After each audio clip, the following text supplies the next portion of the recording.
Right, staying in the courts, we are once again reminded of South Africa's painful road to democracy. Chris Hani's assassin, Janusz Walus, will hear from the highest court in the land if he will be paroled. The Justice and Correctional Services Minister has previously denied him parole. Let's go to senior reporter Aviwe Mtila, who is at the court. It is expected that the Constitutional Court or the judgment will be happening at around 2 o'clock, Aviwe, where you are. But I just wonder if you've been able to take a look at the papers by the applicant, in this case Janusz Walus, and what his argument is in terms of asking the Constitutional Court to override government's decision. Well, Maseko, you'd understand that he's been to many courts in the past, and even saying that many ministers have denied him parole. But of course, we do know that the last time he was denied parole was back in March 2020. That was by Correctional Services Minister Ronald Lamola, and we do know that he then took it to the High Court. That denial, that refusal of a parole was upheld by the High Court, went to the Supreme Court. Maseko, Janusz Walus, the man that is guilty for killing Chris Hani, the struggle stalwart back in 1993, wasn't successful at the Supreme Court of Appeals. Then that's why we're at the highest court in the land, the Constitutional Court, the apex court, in fact, that is, to hand down its decision then on the parole appeal by Janusz Walus. We do know, of course, we heard the matter. I was there myself back in February, around the 22nd of February, where the arguments were made. One of them, of course, coming from Walus's defense, was that many ministers have heard this before, and on the probability, just on what has happened in the past, he is most certainly going to be denied this. Hence, he's at the highest court in the land. But of course, we heard counter arguments coming from Advocate Moses Kakane, representing not only the SACP but also the Hani family, where even the wife of Chris Hani was there in person.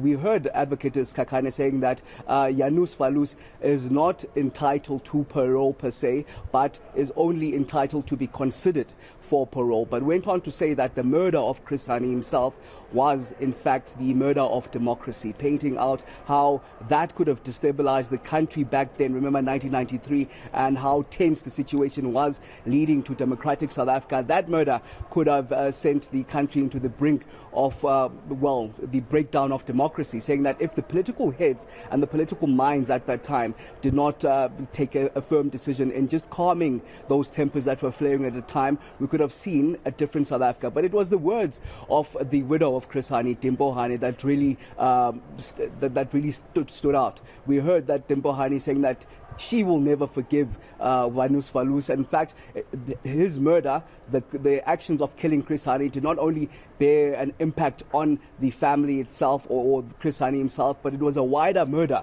of democracy. In fact, I want you to take a listen to those arguments that we heard back in February as we were there, as the arguments were heard of this case. Being favourably treated by this minister are virtually nil. We are going to have the same decision over and over and over again, I submit. On top of arguing that the killer is not entitled to parole, but only to be considered for parole, Advocate Moses Kakane says Walus's crime went way beyond the murder of an individual. It was actually a murder of a democratic dream. It was a murder of a nation, a possibility of this nation to become what it has now become, a democratic constitutional state. It's a murder of a person who symbolized what the future held. And had that crime, without the political leadership of this country that stopped the emotions from rising high, this court would not sit, half of us would be dead, and maybe this country and its building would be in shambles. Hani's killer says he's tried to apologize to the family and the South African Communist Party, but Hani's wife, Dimpo, is having none of it. Walus did not only kill my husband, which he pretends he only killed him, he also killed my daughter. Not only did killing of Chris stop with my daughter, Comrade President O.R. Tambo died because of the same bullet that killed. It's a whole chain. The Constitutional Court adjourned with judgment reserved. Aviwe Mtila, Johannesburg. And Aviwe, we know that judgment will be at 2 p.m. today, and because that is the highest court in the land, whatever its decision is will have to stick, right? Certainly the case. He's tried many avenues, Supreme Court of Appeal, that didn't bode well for him. The High Court itself, that didn't bode well after he was denied that parole appeal back in March 2020 by Correctional Services Minister Ronald Lamola. Of course, it wasn't the first refusal of parole, where he even suggests that within 13 months and, I beg your pardon, 13 years and 4 months, he's eligible for parole. But those ministers have previously refused, a number of them in fact, to give Janusz Walus, the man that killed Chris Hani, that parole. Will be underway here at the highest court in the land, 2 o'clock, where of course this will be the final decision, Maseko. In fact, I'm not sure if my colleague can show you, just on the ground as we sit here, there are the South African Police Services and the bomb squad, we do understand, that will detail the magnitude of this case, as we're seeing those dogs sniffing around for any possibilities of bombs or any things of that nature, as we set to go underway, I beg your pardon, at 2 p.m.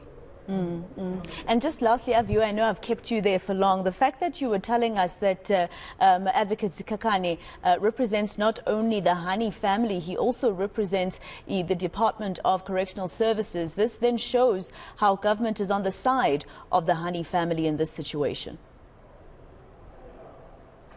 Well, it would be seemingly that way, but the South African Communist Party as well being represented by Advocate Moses Kakane. We do know that the struggle stalwart was the General Secretary of the SACP up until his death. In fact, there are those, he was very popular at that time on the ground, and also a strong force of the African National Congress. And we've heard even those statements coming back on the power that he would have yielded if his tragic death didn't happen. So we set to be underway here at 2 p.m. with the SACP, and expecting, of course, the widow of Dimbo Hani to be here for those proceedings.